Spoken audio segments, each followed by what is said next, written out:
अस्सलाम वालेकुम नाजरीन, इस वीडियो में हम बात करेंगे एक तारीखी किरदार की जिसको आप सबने कुर्रश उस्मान सीज़न 5 में ज़रूर देखा होगा। जी हाँ नाजरीन, हम बात कर रहे हैं याकूब बे की। याकूब बे कौन थे और इनके उस्मान गाजी से क्या इख्तलाफात थे और इन्होंने मंगोलों के साथ इत्तेहाद क्यों किया और ये सल्जूकों के खिलाफ क्यों हो गए। नाजरीन, अगर आप हमारे चैनल पर नए हैं तो सबसे पहले हमारे चैनल को सब्सक्राइब करें और वीडियो को लाइक करें। तो चलिए शुरू करते हैं।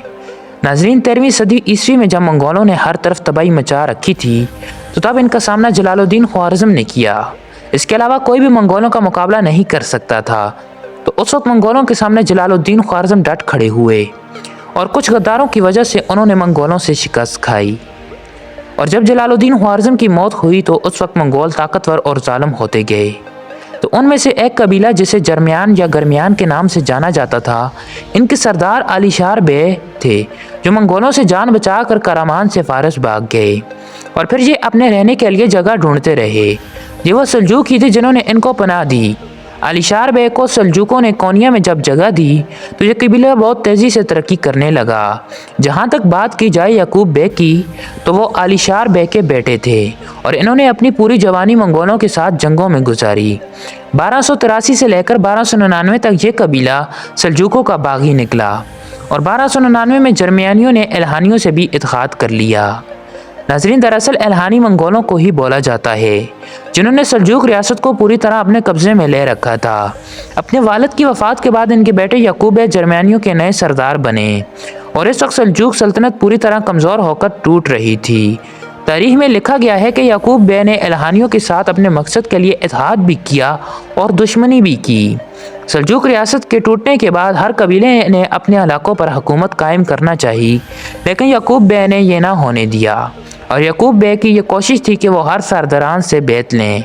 फ़िलहाल तमाम सरदारों ने बैत कर ली सवाए उस्मान गाजी के। याकूब बे ये चाहते थे कि उस्मान गाजी भी बैत करें।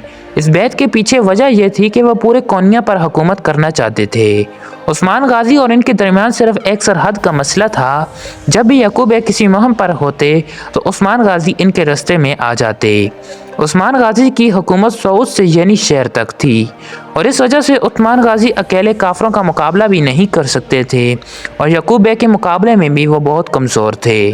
और जब याकूब बे उस्मान बे से बैत लेना चाहते तो उस वक्त उस्मान गाजी फ़िलहाल बैत से इनकार कर देते और याकूब बे से कुछ वक्त मांगा। फिर उस्मान गाजी ने कुछ महीनों के बाद बैत करके दोबारा तोड़ दी और याकूब बे को पूरे अनातोलिया पर हुकूमत करने से रोक दिया।